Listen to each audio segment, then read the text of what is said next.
Para avanzar en lo que es la conducción cardíaca, vamos a hablar sobre el sistema especializado de conducción.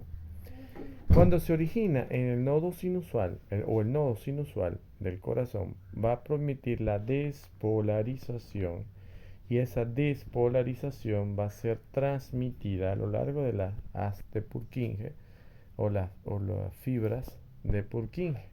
Luego son diseminados a lo largo de la pared para provocar despolarización en toda la masa muscular del corazón. Entonces hablamos de las vías de conducción cardíacas. Todas esas vías van a estar activas para generar acciones importantes en lo que serían las transmisiones del corazón. Entonces, a cada una de las ramas derecha y de la rama izquierda. El sistema de conducción cardíaco va a estar determinada, o lo que sería el sistema sinusal, va a estar determinado por la despolarización del corazón. Entonces, en la despolarización de la aurícula derecha se va a encontrar la capacidad de poder despolarizarse. Ambas aurículas pueden alcanzar al nodo auriculoventricular y pueden generar un impulso nervioso. El nódulo auriculoventricular nace de las DIs, puede conectarse con el sistema ventricular y luego llega a las terminaciones de las fibras de Purkinje para llevar a la construcción de los ventrículos. En este punto conocemos la disminución, la producción de la despolarización cardíaca. Entonces, el nódulo auriculoventricular, el nodo sinusal, y aquí la conducción completa por toda la fibra cardíaca hasta llevarla de las aurículas a los ventrículos. Lo más importante es que el músculo cardíaco presenta esas estructuras llamadas los discos intercalares que van a permitir que las células cardíacas de todos los tejidos de la célula, que toda la célula cardíaca forma el tejido, se comporte como un sistema único, es decir, 200 células se comporten como una sola, lo que se conoce como un sinticio, a través de esos discos intercalares que se forman las uniones comunicantes que permiten entonces la difusión de casi todos los elementos. Entonces los potenciales de acción van a viajar fácilmente de una célula muscular a otra célula muscular gracias a lo que es los discos intercalares. Ahora, ese mismo sinticio permite que esas células que están interconectadas puedan excitarse y propagarse a lo largo de todo el tejido. Vamos a hablar de que él forma dos sinticios, un sinticio auricular y un sinticio ventricular, pero estos van a estar separados por un tejido fibroso. Entonces los potenciales no viajan del sinticio auricular al sinticio ventricular, porque el tejido fibroso actúa como un tejido aislante. Ahora, ese potencial de acción cardíaco que hace que esté de un estado de reposo va a tener un potencial de acción de menos 90 milivoltios con una meseta de tipo espiga que va a permanecer aproximadamente 0.2 segundos, haciendo que ese potencial de acción pueda mantener la contracción cardíaca.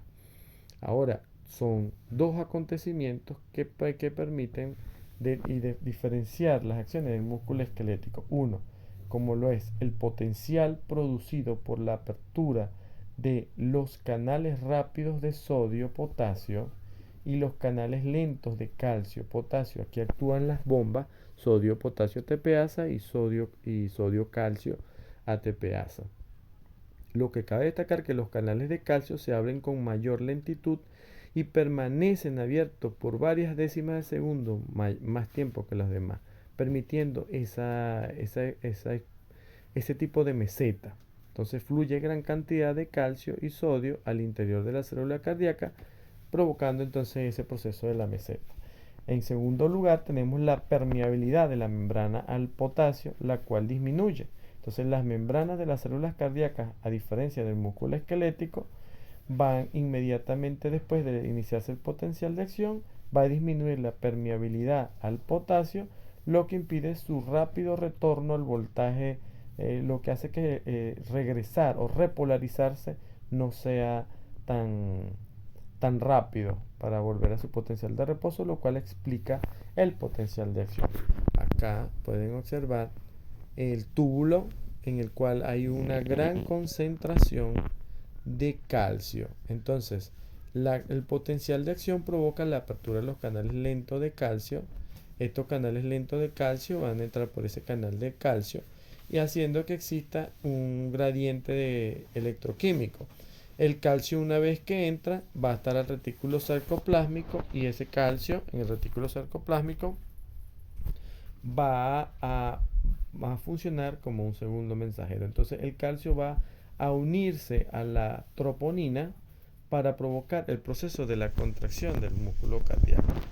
En segundo lugar, viene la relajación del músculo cardíaco y esa relajación del músculo cardíaco promueve entonces el proceso de la recaptación del calcio y vuelve otra vez al retículo sarcoplásmico. Aquí es donde actúan las bombas ATPase. Luego permite entonces el intercambio de la bomba ATPase calcio-sodio que conjunto al gasto de energía van a provocar un gradiente de concentración para que se pueda hacer la movilidad del ion calcio a nivel de la contracción. Ahora, el músculo cardíaco puede ser autoexcitable, pero su periodo refractario es muy activo.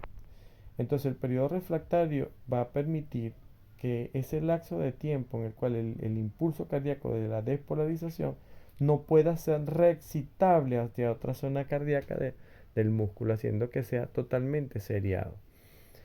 Para mantener esto, el calcio es aportado por los túbulos T y es secretado por los retículos sarcoplásmicos, lo cual va a permitir una concentración eficaz sin tener que depender del calcio sanguíneo. Los túbulos T cardíacos son 5 veces más largos que los del músculo esquelético y 25 veces con mayor capacidad.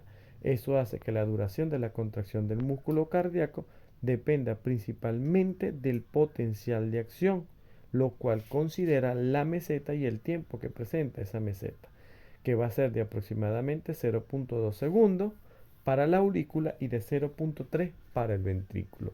Esto es totalmente importante considerar para el momento en que se esté analizando las despolarizaciones en el estudio del electrocardiograma. Ahora, bajo la influencia del sistema parasimpático, que proviene de una descarga vagal a través del nervio vago, va a provocar el aumento en la entrada del ion potasio, lo cual hace que la frecuencia en modo sinusual disminuya, al igual que la excitabilidad del nodo auriculoventricular y la fuerza de contracción. Bajo una estimulación simpática a través de los receptores tipo beta 1, va a provocar el aumento en la entrada del sodio y del calcio, para que así pueda entonces disminuir el potencial transmembrana, aumentando la frecuencia cardíaca y la excitabilidad del nodo auriculoventricular con esa fuerza de contracción. Eso más que todo es la parte del trabajo. Ahora, todo este tipo de trabajo cardíaco va a estar representado en el proceso físico llamado ciclo cardíaco. Ese ciclo cardíaco es un conjunto de actividades o fenómenos que se dan origen a lo que es el inicio del latido cardíaco. Entonces, cada ciclo está iniciado por una generación espontánea, es una excitación espontánea de las células llamada potencial de acción para el nódulo sinusual, que es el movimiento rítmico y seriado. El ciclo cardíaco entonces va a estar formado por estos dos grandes procesos: el periodo de relajación, que se conoce como la diástole, y el periodo de contracción llamado sístole.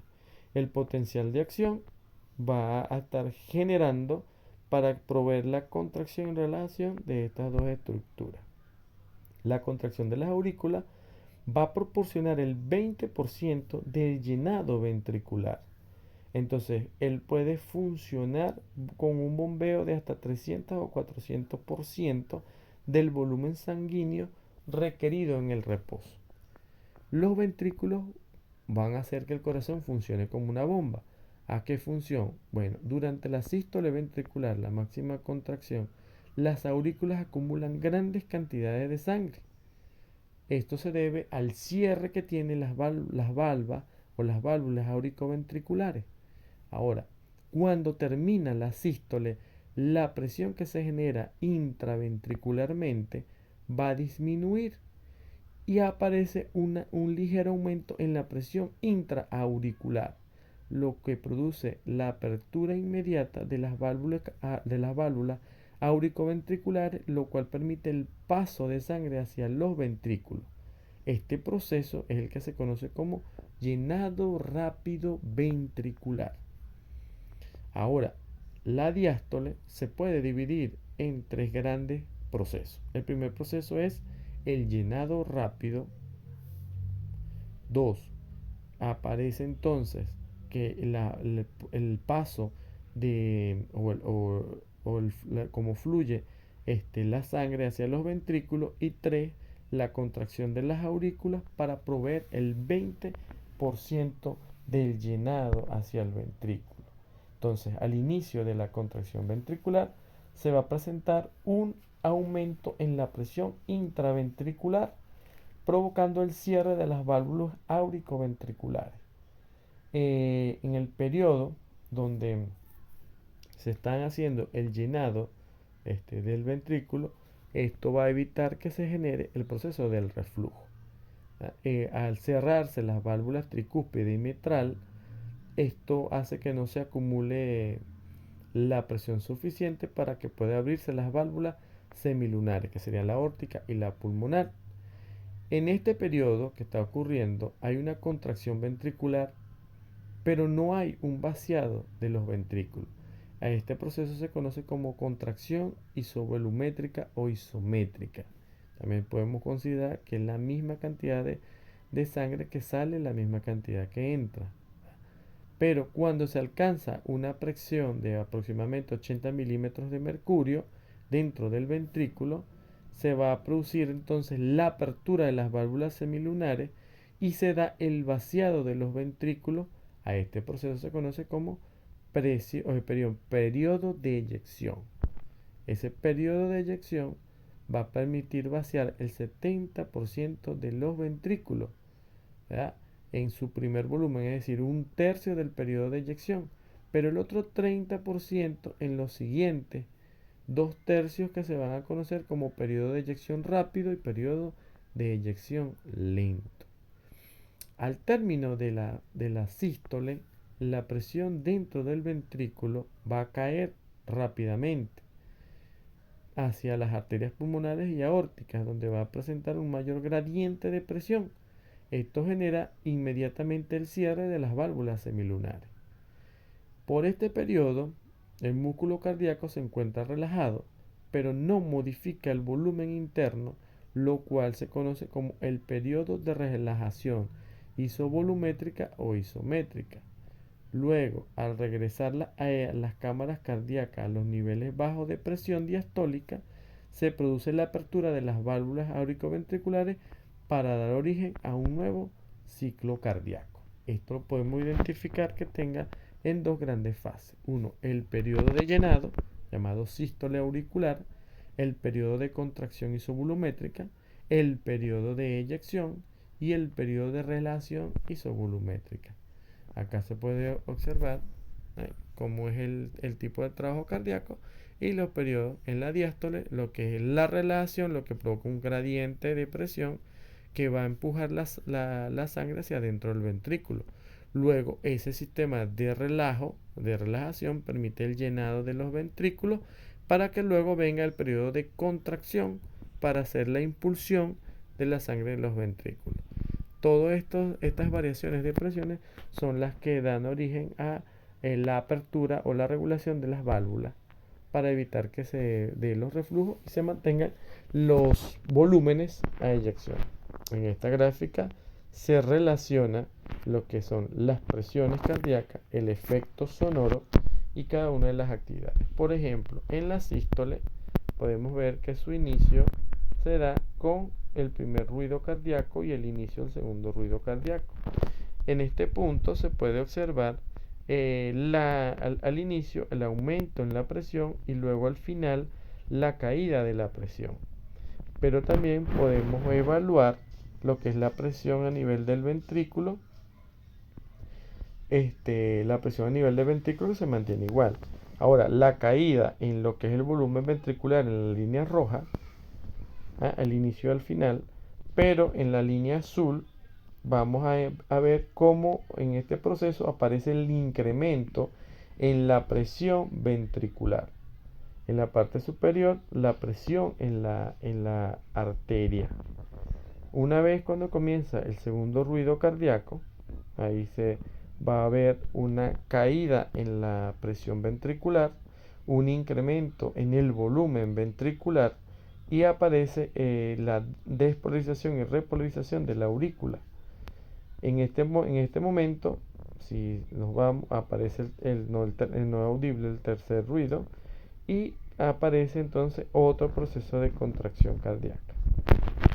Todo esto en esta gráfica vamos a ver la representación eléctrica, la representación fonográfica, electrográfica y la presión y las diferentes presiones a nivel de la ventrículo y las arterias. En este caso vamos a hablar sobre el primer elemento, la contracción de la aurícula. El primer evento que ocurre es la contracción auricular. En este caso, en esta contracción auricular podemos observar su finalización con el primer ruido cardíaco. En el electrocardiograma se ve la repolarización de la despolarización de la aurícula y la primera parte de la despolarización ventricular. Acá se puede observar lo que serían las presiones y el incremento tanto en la presión de los ventrículos y la caída del volumen, de los líquidos. En este punto se puede observar entonces cómo empieza el primer proceso de la repolarización y aquí inicia un pequeño incremento en lo que sería las presiones. Se están generando las primeras presiones. A todas estas aparece entonces el primer proceso, que es la contracción isovolumétrica. Acá se generan los diferentes gradientes de presión para dar origen a en la primera movilidad del fluido sanguíneo. Entonces, una contracción de la misma cantidad de líquido de sangre que pasa. En este proceso vemos la fase de la eyección rápida, en donde hay la apertura de las válvulas y aparece rápidamente el vaciado. Acá se ve cómo empieza a caer el volumen y aparece el incremento en la presión. Luego viene el proceso de eyección reducida, en donde comienza un pequeño llenado y una pequeña relajación a nivel de la aurícula. Aparece entonces la relajación completa, que va a permitir generar el gradiente de presión para que la sangre vuelva a su posición. El proceso de llenado rápido, esto es gracias a los gradientes de concentración y a la relajación que ocurre a nivel del ventrículo y las aurículas, permitiendo entonces que ese llenado se dé de manera mucho más rápida. Luego el llenado reducido, que termina de complementar las 2/3 partes que faltan por pasar por la generación del gradiente de concentración. Ahora, todos estos mecanismos van a permitir una adaptación al sistema cardíaco, como son los mecanismos intrínsecos, que tienen que ver con los procesos de el volumen de eyección, que es el mismo que corresponde al volumen de sangre impulsada en cada contracción ventricular, o también conocido como el volumen sistólico, que se da por la expulsión en un periodo de tiempo llamado volumen minuto. Entonces, el volumen sistólico, que es la cantidad de sangre eyectada en una contracción sistólica, va a depender de otros factores como lo es la precarga, la poscarga y la contractibilidad. El factor volumen minuto va a depender del volumen sistólico y de la frecuencia cardíaca.